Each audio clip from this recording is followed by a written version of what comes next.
Assalamualaikum warahmatullahi wabarakatuh. Halo, kedengaran suara saya?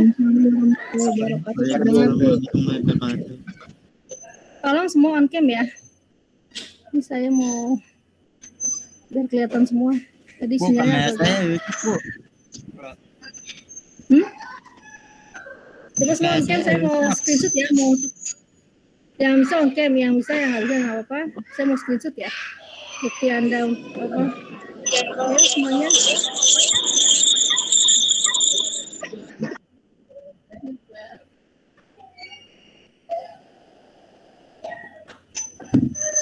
Ayo semuanya, mana mukanya? Diperlihatkan. Jangan Afrizal, Arizal, Agil. Ayo yang lain dong, ayo. Ya. Ayo ini semuanya nih. Agil, Rizky, Renanda, Muhammad Fadilah.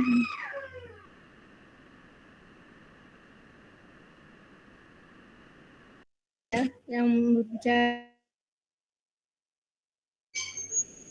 Mana nggak ada yang kan? Cuma Rizky doang nih yang udah on cam. Yang lain mana tidur ya?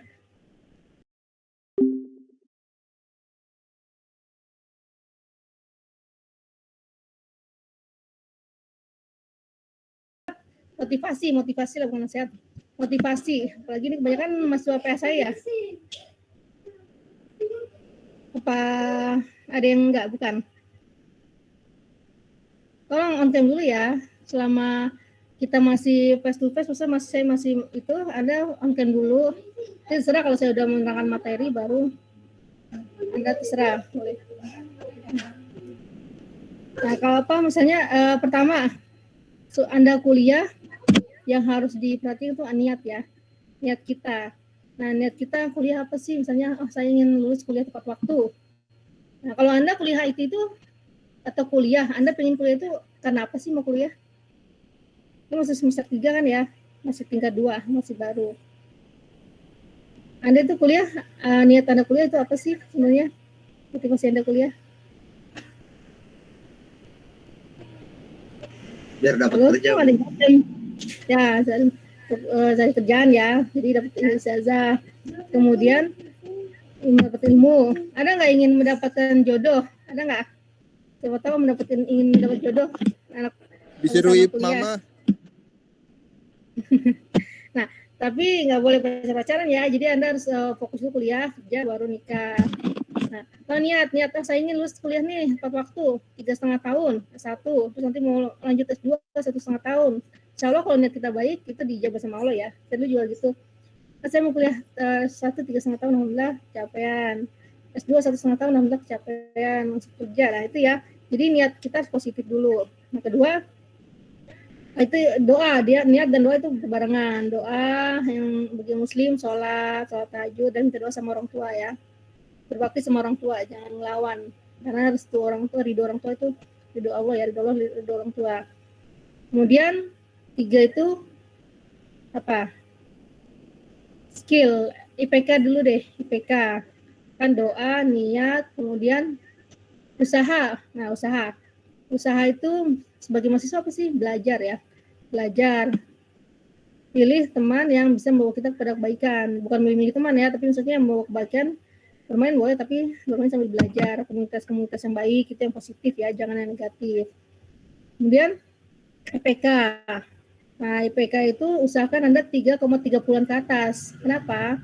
Karena kalau misalnya Anda ingin masuk seleksi administrasi di PNS atau BUMN, IPK yang diperlukan biasanya 3,30 ke atas. Nah, itu ya. Karena pengalaman saya kan dosen PNS yang ditugaskan Bayangkara ya. Jadi setelah Anda lulus IPK, seleksi administrasi kan saingannya banyak ya dari berbagai universitas, baik perguruan tinggi negeri, swasta, semuanya lah. Nah, itu IPK itu pertama diseleksi, setelah itu baru Anda bisa tes yang lain-lain. Kalau IPK lulus, berarti Anda bisa tes yang lain, tes PPA, akademik, TOEFL, sebagainya lah. Nah, kemudian 5 itu skill. Nah, skill, seorang IT itu harus bisa lah paling nggak satu pemrograman, tapi bisa menguasai, tidak setengah-setengah. Jangan misalnya Anda saya mau saya coba belajar ini, ternyata Anda nggak suka, bosan, terus pindah lagi ke program ini, nggak suka lagi, jadi setengah-setengah. Nah, kalau yang nggak suka program, Anda bisa misalnya kuasai database-nya, atau sistem analisnya, atau jaringannya, atau desainnya. Itu ya, lima yang saya ingin tekankan untuk Anda ya, harus dipegang tuh motivasi itu. Selalu saya pasti kalau misalnya ngajar pertama kali, terus pertama kali bertemu lah, itu pasti selalu saya bilang ya itu dari saya sendiri ya. Doa, niat, usaha, kerja keras, usaha, skill, IPK dan skill, nilai dan skill. Nah, nanti Anda mau lebih bagus, malah nanti Anda bikin usaha wira swasta gitu, entrepreneur IT misalnya ya. Sekarang karena RPL, kita langsung ke materi RPL bab 3 ya, langsung pertemuan 3, sorry. Pertemuan 1 kemarin kan ada di materinya, bisa dibaca ya. Yang 2, nah ini tentang estimasi project.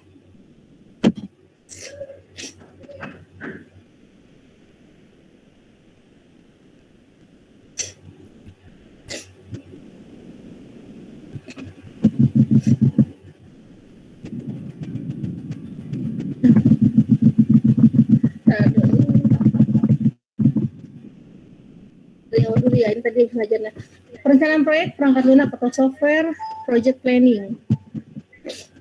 Atribut-atribut perangkat lunak yang baik. Perangkat lunak seharusnya memberikan user kebutuhan fungsionalitas dan kinerja yang dapat dipelihara. 1, dapat dipelihara atau maintainability. Perangkat lunak harus dapat memenuhi perubahan kebutuhan user. 2, dapat diandalkan, dependability.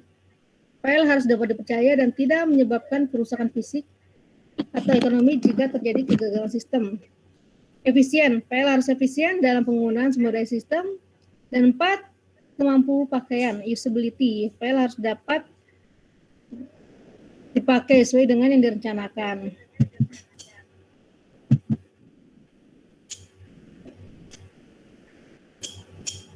Ini agak lama ya loadingnya nih. Slide selanjutnya.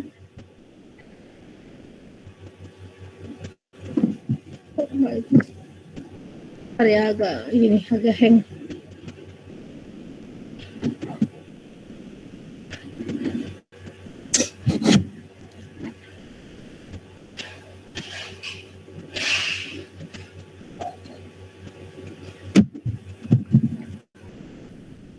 Persyaratan perangkat lunak. Perangkat lunak harus memberikan bantuan dalam merepresentasikan dan mengakses file-file eksternal yang dibuat dengan alat bantu lain. Persyaratan fungsional dan non-fungsional, persyaratan user, persyaratan sistem, dokumentasi persyaratan perangkat lunak. Persyaratan fungsional itu pernyataan layanan tentang bagaimana sistem harus bereaksi terhadap input. Sistem harus berlaku pada situasi-situasi tertentu secara khusus, menyatakan apa yang tidak boleh dilakukan sistem. Nah, jadi fungsional itu, jadi sistem itu harus save, berarti yang keluar save, langsung menyimpan. Jangan kita klik save, yang keluar print ya, itu berarti kan fungsionalnya error. Persyaratan non fungsional, pernyataan tentang batasan layanan dan fungsi diberikan sistem. Misalnya yang bisa dilakukan sistem apa aja, yang tidak bisa apa aja. Persyaratan domain, persyaratan yang datang dari domain aplikasi sistem dan merefleksikan karakteristik domain tersebut. Persyaratan produk. Nah, persyaratan non-fungsional ada persyaratan produk. Persyaratan yang diambil dari spesifikasi produk, seperti persyaratan hardware untuk mendukung kinerja. Hardware utama, karena kan software sekarang udah semakin speknya lebih tinggi ya. Jadi hardware juga tinggi.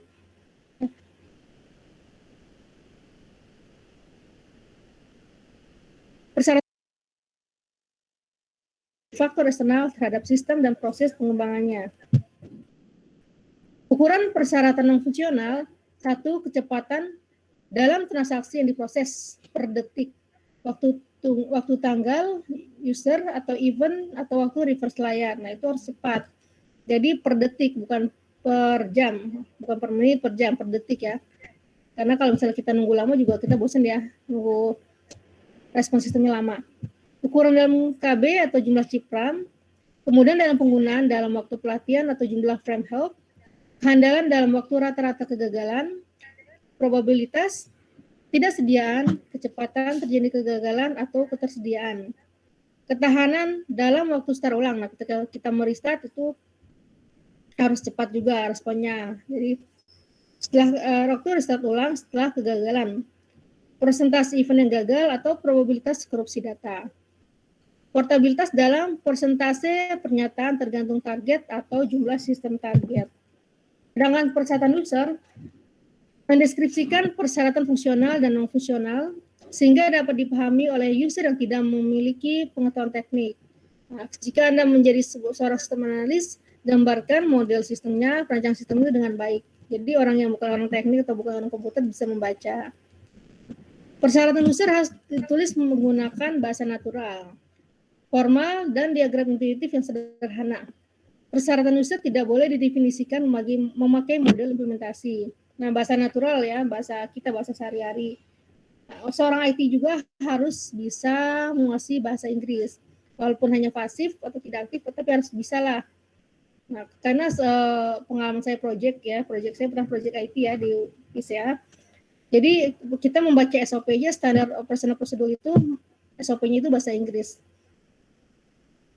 Kemudian pahami, kalau misalnya testing kita bikin skenario UAT-nya dari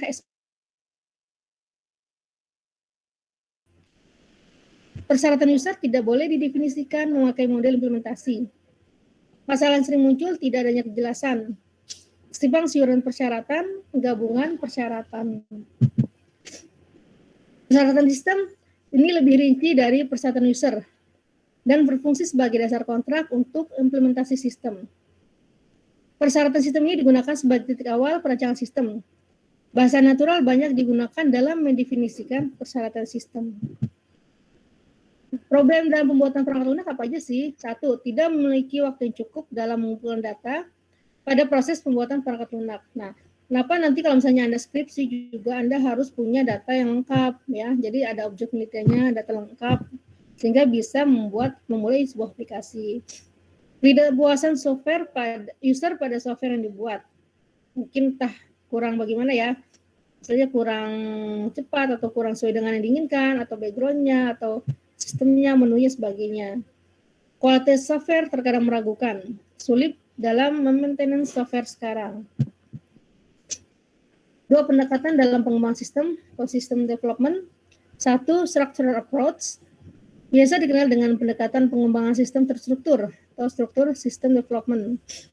Ada juga structural analysis and design technique, SADT, kemudian that includes for information engineering, EA.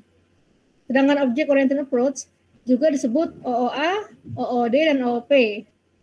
Memandang sistem informasi sebagai koleksi objek yang bekerja sama untuk menyelesaikan pekerjaan. Nah, pengembangan sistem didefinisikan sebagai menyusun suatu sistem yang baru untuk menggantikan sistem yang lama secara keseluruhan atau memperbaiki sistem yang ada. Alasan pengembangan sistem, 1. Adanya permasalahan, adanya ketidakberesan atau pertumbuhan organisasi, misalnya ketidakberesan dalam segi fungsional menu errornya.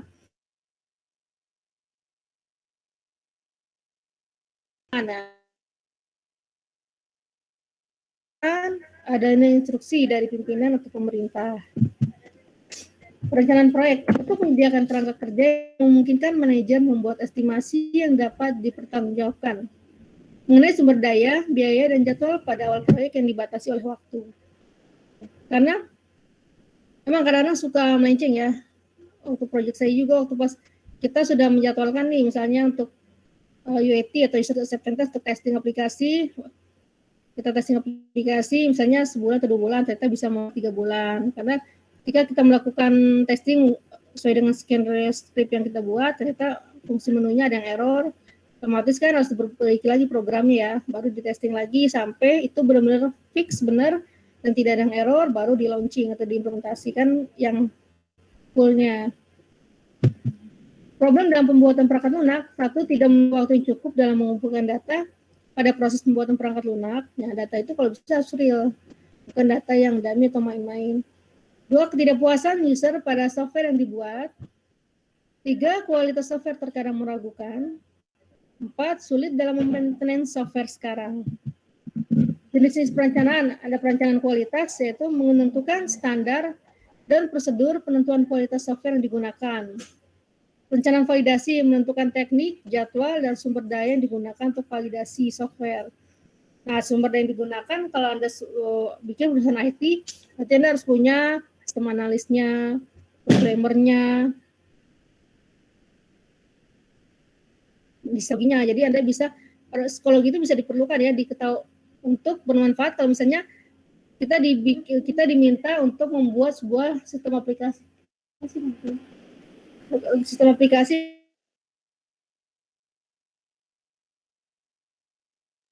psikologi ya. Gimana sih kalau untuk sistem aplikasi anak-anak harus seperti apa gitu. Kemudian sumber daya di bidang keuangannya, di bidang UAT-nya, testingnya, sebagainya. Nah, kemudian perencanaan perubahan manajemen menggambarkan struktur dan prosedur perubahan manajemen. Perencanaan perawatan memprediksi kebutuhan, biaya, dan usaha perawatan sistem.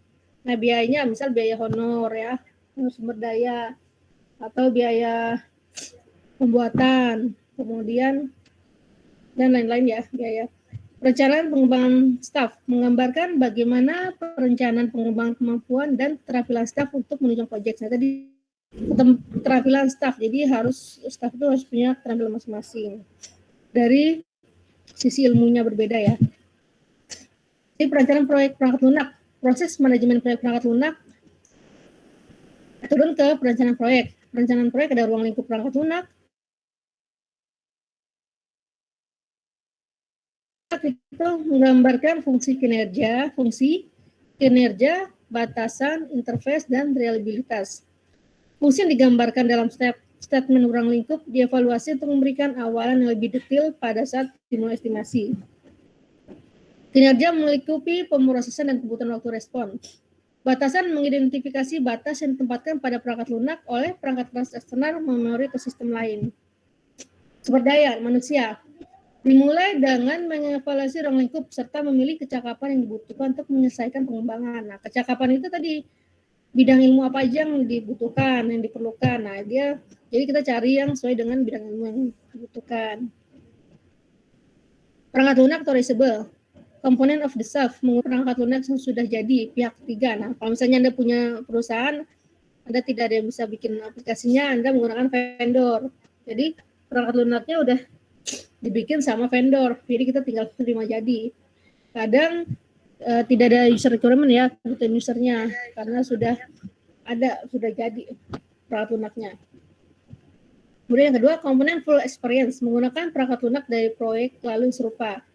Jadi kita menggunakan proyek lalu yang serupa, entah kita bikin ulang seperti yang itu atau kita pakai yang itu juga. Nah, komponen partial experience menggunakan perangkat lunak dari proyek lalu yang serupa tapi masih membutuhkan modifikasi. Jadi itu pengembangan dari proyek aplikasi yang udah ada. Nah, komponen baru menggunakan komponen perangkat lunak yang harus dibangun oleh tim PL, khususnya untuk kebutuhan proyek sekarang. Estimasi proyek perangkat lunak. Estimasi tidak akan pernah menjadi ilmu pasti, kan banyaknya variabel dari manusianya, teknik, lingkungan, dan politik yang mempengaruhi biaya dan usaha akhir yang diaplikasikan untuk mengembangkannya. Beberapa pilihan untuk mencapai estimasi: menunda estimasi sampai akhir proyek, mendasarkan estimasi pada proyek-proyek yang mirip yang sudah dilakukan, menggunakan teknik dekomposisi yang relatif sederhana, menggunakan satu atau lebih model empiris bagi estimasi usaha dan biaya perangkat. Nah, observasi pada estimasi. Estimasi membawa risiko inherent pada diri sendiri ya, dari diri sendiri. Dan risiko inilah membawa ketidakpastian yang mempengaruhi estimasi. Satu, project complexity, complexity project, project size, ukuran project, dan structural uncertainty, ketidakpastian struktural. Produk, proses, dan metode. Ada gimana ya? Produk itu terdiri dari hardware, software, dokumentasi, informasi, dan lain-lain. Nah, proses itu jadi kita komunikasi, kita membuat